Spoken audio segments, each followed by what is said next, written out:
नमस्कार, जय हिंद, वंदे मातरम। दोस्तों, स्वागत करता हूं आप सभी का एक बार फिर से आपके अपने चैनल पर राष्ट्र हित में शिक्षा का अधिकार। दोस्तों, आज की वीडियो स्पेशल आप लोगों के लिए बता दूं है और बहुत सारे प्रश्न आपके नए पैटर्न पर आधारित है। तो चलिए दोस्तों, वीडियो को शुरू करते हैं।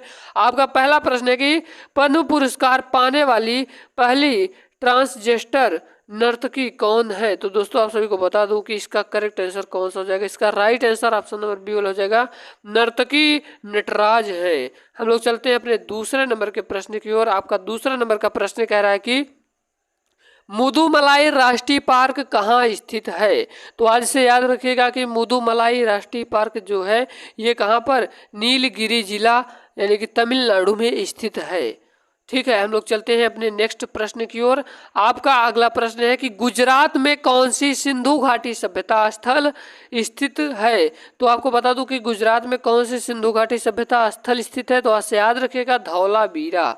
ऑप्शन नंबर ए वाला सही हो जाएगा। चलिए अब हम लोग चलते हैं अपने नेक्स्ट प्रश्न की ओर। आपका अगला प्रश्न है कि केटू का मतलब क्या होता है भैया, गार्डविन ऑस्टिन पर्वत की ऊंचाई कितनी है, ये प्रश्न भी आया हुआ है। तो आप लोग याद रखिएगा कि 8611 मीटर है। 8611 मीटर है। क्या है, केटू यानी कि गार्डविन ऑस्टिन पर्वत की ऊंचाई 8611 मीटर है। आई होप आपको दोस्तों वीडियो पसंद आ रही होगी। चलिए हम लोग चलते हैं अपने अगले प्रश्न की ओर।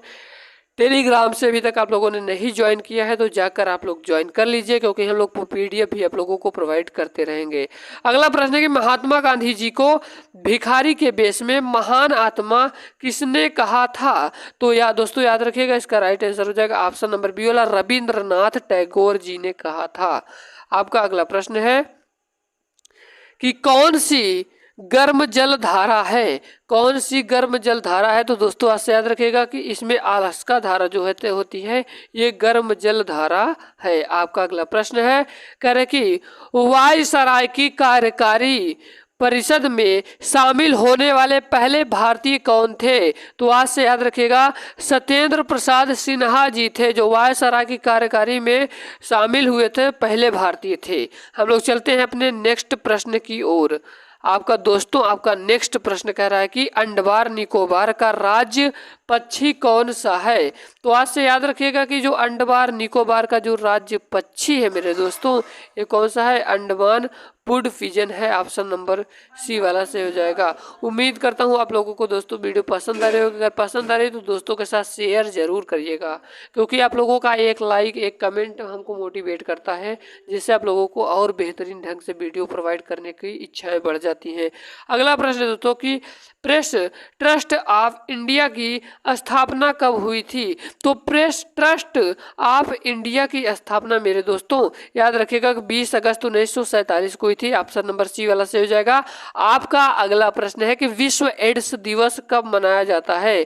तो दोस्तों विश्व एड्स दिवस जो होता है दोस्तों, ये मनाया जाता है 1 दिसंबर के दिन। 1 दिसंबर के दिन मनाया जाता है। आई होप आपको ये एक प्रश्न समझ में आ रहा होगा। आपका अगला प्रश्न है दोस्तों, अगला प्रश्न कह रहा है कि विश्व कंप्यूटर साक्षरता दिवस कब मनाया जाता है। तो याद रखिएगा, विश्व कंप्यूटर साक्षरता जो दिवस है ये 2 दिसंबर को मनाया जाता है। 2 दिसंबर के दिन विश्व कंप्यूटर साक्षरता दिवस मनाया जाता है। मेरे एक क्वेश्चन को आप लोग ध्यान पूर्वक रखिएगा अपने माइंड में। अगला प्रश्न है दोस्तों, आप लोग एक काम किया करिए दोस्तों, एक बार वीडियो जब हो जाए उसके बाद आप लोग 2x की स्पीड में लगाकर पूरी वीडियो को वॉच किया करिए। इससे ये होगा कि आपका रिवीजन हो जाएगा और आपके दिमाग में बैठ जाएगा।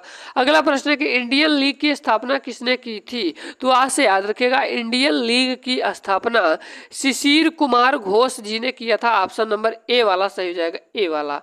आपका नेक्स्ट प्रश्न है, कह रहा है कि 11वीं पंचवर्षीय योजना का उद्देश्य किस कौशल का विकास करना था। तो दोस्तों याद रखिएगा, 11वीं पंचवर्षीय योजना का उद्देश्य दोस्तों किस कौशल का विकास करना था। इसका राइट आंसर हो जाएगा ऑप्शन नंबर सी वाला, हैंडलूम। हम लोग चलते हैं अपने नेक्स्ट प्रश्न की ओर। आपका अगला प्रश्न है कि जो सीआईएसएफ की स्थापना कब हुई थी।